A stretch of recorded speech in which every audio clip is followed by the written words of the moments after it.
పూర్తి వివరాలు చూసే ముందు మా ఛానల్ ని సబ్స్క్రైబ్ చేయడం మర్చిపోకండి. శ్రీ గురుభ్యో నమః. శ్రీ మహాసరస్వత్యై నమః. ఓం నమః శివాయ. నారాయణ శాస్త్రి ఆస్ట్రాలజీ ఛానల్ వీక్షిస్తున్నటువంటి ప్రేక్షక మహాశయులకు స్వాగతం, సుస్వాగతం.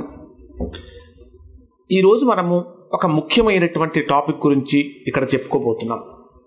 ఆ టాపిక్ ఏంటంటే 2025 సంవత్సరం మార్చి 29వ తేదీ రాత్రి 10:58 నుంచి మీనరాశిలో షడ్గ్రహ కూటమి మొదలవుతుంది. అంటే 6 గ్రహాల యొక్క కలయికతో ఈ షష్టగ్రహ కూటమి అనేటటువంటిది ఏర్పడుతుంది. సహజంగా కనుక అయితే షష్టగ్రహ కూటమి గురించి మనం పెద్దగా చెప్పుకోవాల్సిన అవసరం అయితే ఏమీ ఉండదు. కానీ ప్రస్తుతం జరుగుతున్నటువంటి షష్టగ్రహ కూటమికి కొన్ని అనేక ప్రత్యేకతలు ఉన్నాయి. వీటి వలన కొన్ని ఇబ్బందులు కూడా ఉన్నాయి. సహజంగా కనుక మనం తీసుకుంటే త్రిగ్రహ కూటమి 3 గ్రహాల యొక్క కలయిక, చాతుర్గ్రహ కూటమి 4 గ్రహాల యొక్క కలయిక, ఇవి రెగ్యులర్గా జరుగుతూ ఉంటాయి. పంచగ్రహ కూటమి కొద్దిగా అరుదుగా వస్తుంది. అందులోనూ షష్టగ్రహ కూటమి చాలా అరుదు. సప్తగ్రహ కూటమి అయితే మరీ చాలా కొన్ని వందల సంవత్సరాల తర్వాత, అదే అష్టగ్రహ కూటమి అయితే వేల సంవత్సరాల తర్వాత వస్తుంది. ప్రస్తుతం మనం షష్టగ్రహ కూటమి గురించి చెప్పుకుంటున్నాం. ఈ షష్టగ్రహ కూటమికి ఇది ఎలా వస్తున్నదంటే, ఒక ప్రళయంలా దూసుకొస్తున్నటువంటి షష్టగ్రహ కూటమి యొక్క ప్రభావం. ప్రళయంలా రావటం ఏంటి అంటే ప్రళయమే. ఇది ఎందుకు వస్తున్నది ప్రళయంలాగా అంటే, ప్రళయంలా దూసుకొస్తున్నటువంటి షష్టగ్రహ కూటమి ఎలా వస్తున్నదంటే సూర్యగ్రహణంతో కలిసి వస్తున్నది. 2025 సంవత్సరం మార్చి నెల 29వ తేదీన ఫాల్గుణ బహుళ అమావాస్య. ఆ రోజు రాహుగ్రస్త సూర్యగ్రహణం అనేటటువంటిది ఏర్పడుతుంది. సూర్యగ్రహణంతో కూడినటువంటి అమావాస్య రోజున మనకు ఈ షష్టగ్రహ కూటమి ప్రారంభమవుతుంది. 2025 సంవత్సరం 30వ అంటే మార్చి 30వ తేదీన క్రోధినామ సంవత్సరం వెళ్ళిపోయి విశ్వావసునామ సంవత్సరం ప్రారంభమవుతుంది. అంటే విశ్వావసునామ సంవత్సరం అంతా కూడా ఈ షష్టగ్రహ కూటమితోటే ప్రారంభమవుతుంది. సరే, షష్టగ్రహ కూటమిలో ఏమేమి గ్రహాలు కలుస్తాయి, వీటి వల్ల ఎటువంటి ఫలితాలు వస్తాయో కనుక మనం చూస్తే, ప్రధానంగా షష్టగ్రహ కూటమిలో ఆల్రెడీ మనకు మీనరాశిలో ఉన్నటువంటి గ్రహాలు ఏమిటంటే, శుక్రుడు మనకు మీనరాశిలోనే సంచరిస్తున్నాడు, బుధుడు కూడా మీనరాశిలోనే సంచరిస్తున్నాడు. తరువాత రవి మీనరాశిలోనే ఉంటాడు. ఇంకొకటి ఏంటంటే, మనకి శని కూడా మీనరాశిలోకి ప్రవేశిస్తాడు, చంద్రుడు కూడా మీనరాశిలోకి ప్రవేశిస్తాడు. అంటే రవి, బుధ, శుక్ర, చంద్ర, రాహుగ్రహాల యొక్క చంద్ర శని రాహుగ్రహాల యొక్క కలయికతో ఏర్పడుతున్నటువంటి షష్టగ్రహ కూటమి. వీటిలో మిగిలిన గ్రహాలకు అంత ప్రాధాన్యత లేదు. కానీ రవి శని గ్రహాల యొక్క కలయిక, రవి రాహుగ్రహాల యొక్క కలయిక, శని రాహుగ్రహాల యొక్క కలయిక, ఈ 3 గ్రహాల యొక్క కలయికే కొంచెం ఇబ్బంది కలిగిస్తుంది. వీటన్నిటిలో కూడా అత్యంత ఇంకా భయంకరమైనటువంటిది ఏమిటంటే శని రాహుగ్రహాల యొక్క కలయిక. ఈ శని రాహుగ్రహాల యొక్క కలయికను శపిత దోషము అంటారు. ఈ శని రాహుగ్రహాలు ఎక్కడైతే కలుస్తాయో ఆ శని రాహుగ్రహాల యొక్క కలయిక జరిగినటువంటి, పైగా ఈ శని రాహుగ్రహాలు రెండూ కూడా ఎక్కడ జరుగుతున్నాయి, పూర్వాభాద్ర నక్షత్రం 4వ పాదంలోనే. శని పూర్వాభాద్ర నక్షత్రం 4వ పాదంలో ఉంటాడు, రాహువు కూడా పూర్వాభాద్ర నక్షత్రం 4వ పాదంలో ఉంటాడు. ఈ రెండూ కూడా గురుడు నక్షత్రాలు. మీనరాశి గురుడు రాశి, గురుడికి సంబంధించినటువంటి రాశి. అంటే గురుడికి సంబంధించినటువంటి మీనరాశిలో గురు నక్షత్రంలో శని రాహు గ్రహాల యొక్క కలయిక జరుగుతున్నప్పుడు ఏం జరుగుతుందంటే శపిత దోషం యొక్క ప్రభావం ఏర్పడుతుంది. వ్యక్తుల గురించి తర్వాత ఆలోచిద్దాం. కొన్నిసేపటి తర్వాత వ్యక్తుల గురించి లేదా రాసుల గురించి తెలియజేసుకుందాం. ఫస్ట్ వ్యవస్థల మీద కానీ దేశాల మీద కానీ దీని ప్రభావం ఉంటుందా అంటే ఖచ్చితంగా ఉంటుంది. వ్యవస్థల మీద, దేశాల మీద శపిత దోషం వచ్చినప్పుడు ఏం జరుగుతుందంటే అంతర్గత యుద్ధాలు మొదలవుతాయి, మత కల్లోలాలు కానీ మత కలహాలు కానీ ప్రారంభమవుతాయి, ఆధిపత్య ధోరణి అనేటటువంటిది ప్రబలుతూ ఉంటుంది, ప్రకృతి వైపరీత్యాలు బలంగా వస్తూ ఉంటాయి. అంటే భూకంపాలు రావటం కానీ, సునామీలు రావటం కానీ, అంటే ప్రకృతి ఇది మనకి ఒక సంకేతం. ఇది శని రాహు గ్రహాలు 2 పాపగ్రహాలు, అందులో శని క్రూరగ్రహం, రాహు మాయాగ్రహం, ఈ 2 గ్రహాలు కలిసి షష్టగ్రహ కూటమిలో ఏర్పడుతున్నప్పుడు ఏం జరుగుతుందంటే ఒక రకమైనటువంటి ప్రకృతి వైపరీత్యాలతో కూడినటువంటి అన్నీ కూడా వస్తూ ఉంటాయి.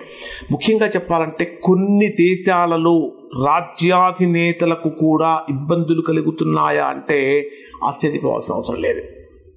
అంటే అలజడితో కూడినటువంటి వాతావరణం, యుద్ధ వాతావరణం ఏర్పడుతుంది.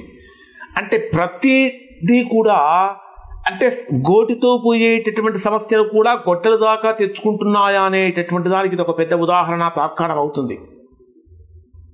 ప్రస్తుతం మనకు ఆల్రెడీ రష్యా, ఉక్రెయిన్ ఈ రెండింటి మధ్య మనకు యుద్ధం జరుగుతూ ఉన్నది. ఇది 2 ఏళ్ళు అయింది ప్రారంభమై.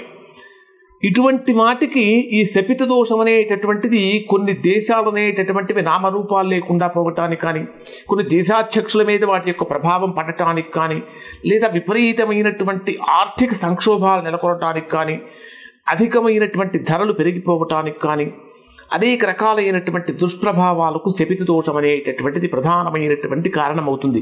ఈ శపిత దోషానికి సంబంధించినటువంటి ఒక ప్రత్యేకమైనటువంటి వీడియో 12 రాసుల వారి మీద శపిత దోషం యొక్క ప్రభావం ఏ విధంగా ఉంటుందో నేను ప్రత్యేకంగా తెలియజేస్తాను. ప్రస్తుతం షష్టగ్రహ కూటమి గురించి మనం తెలుసుకుంటున్నాం. అంటే ఒకే రాశిలో మీనరాశిలో 6 గ్రహాలు కలుస్తున్నాయండి. 6 గ్రహాల యొక్క కలయిక ఎంతసేపు ఉంటుంది? మహా అయితే మనకు మార్చి 29వ తేదీ రాత్రి 10:58 షష్టగ్రహ కూటమి మొదలవుతుంది. ఎప్పటికి పూర్తి అవుతుందంటే మార్చి 30వ తేదీ రాత్రి కల్లా అయిపోతుంది. ఎందుకంటే మార్చి 30వ తేదీ సాయంత్రం 6 గంటల తర్వాత చంద్రుడు మీనరాశి నుంచి మేషరాశిలోకి వచ్చేస్తాడు. చంద్రుడు మీనరాశిలో నుంచి మేషరాశిలోకి వచ్చినప్పుడు అక్కడ మీనరాశిలో కేవలం 5 గ్రహాలు మాత్రమే ఉంటాయి. అంటే అక్కడ పంచగ్రహ కూటమే ఉంటుంది. కానీ దాని ప్రభావం అనేటటువంటిది మాత్రము మే 18వ తేదీ రాత్రి 9:45 వరకు ఉంటుంది. మే 18వ తేదీ రాత్రి 9:45 వరకు ఈ షష్టగ్రహ కూటమి యొక్క ప్రభావం ఉంటుంది. అంటే కొన్ని రాసుల వారికి మీద దీని యొక్క ప్రభావం చాలా తీవ్రంగా ఉంటుంది. అంటే కొన్ని రాసుల వారికి అఖండమైనటువంటి రాజయోగాన్ని ఇస్తుంది. కొన్ని రాసుల వారి యొక్క అసలు అంటే ఉక్కిరి బిక్కిరి చేస్తుంది. అదృష్టం తారుమారైపోతుంది, జీవితం తలకిందులైపోతుంది అనేటటువంటి భావన కూడా కలిగిస్తుంది. అటువంటి రాసులు ఏ రాసులు ఉన్నాయి? ఏ రాసుల వారి మీద దీని యొక్క ప్రభావం ఎక్కువగా ఉంటుంది? ఏ రాసుల వారు దీని వలన గొప్ప లబ్ధి పొందుతారు? ఏ రాసుల వారి మీద దీని యొక్క ప్రభావం చాలా తక్కువగా తటస్థంగా ఉంటుంది, యావరేజ్గా ఉంటుంది? ఒకవేళ తీవ్రమైనటువంటి ప్రభావాలు చూపుతున్నటువంటి రాసుల వారు ఏమైనా సరే పరిహారాలు చేసుకోవాలా? చేసుకుంటే ఎటువంటి పరిహారాలు, ఏ రాసుల వారు మనం ఎటువంటి పరిహారాలు చేసుకోవాలి? ఇట్లాంటి విషయాలని మనం తెలియజేసుకుందాం. ఇక్కడ శపిత దోషం గురించి మనం ఇప్పుడు చెప్పుకున్నాం కదా. షష్టగ్రహ కూటమిలో మరొకటి ఏమిటంటే రవిరాహు గ్రహాలు. రవిగ్రహము శనితో కానీ, రాహువుతో కానీ, కేతువుతో కానీ కనుక కలిస్తే అక్కడ పితృదోషాలు ఏర్పడతాయి. రవి శనితో కానీ, కేతువుతో కానీ, రాహువుతో కానీ కలిసిన లేదా వాటి యొక్క వీక్షణం అంటే దృష్టిలో కనుక ఉన్నట్లయితే అక్కడ పితృదోషం ఏర్పడుతుంది. జనరల్గా మనకు గ్రహణం ఏర్పడేటప్పుడు చూడండి, రాహువు కానీ కేతువు కానీ కేవలం రవితోటో చంద్రుడితోటో కలుస్తాడు. రవిచంద్రగ్రహాలు రెండిటితో కలిసి ఏర్పడుతున్నటువంటి గ్రహణం ఇది.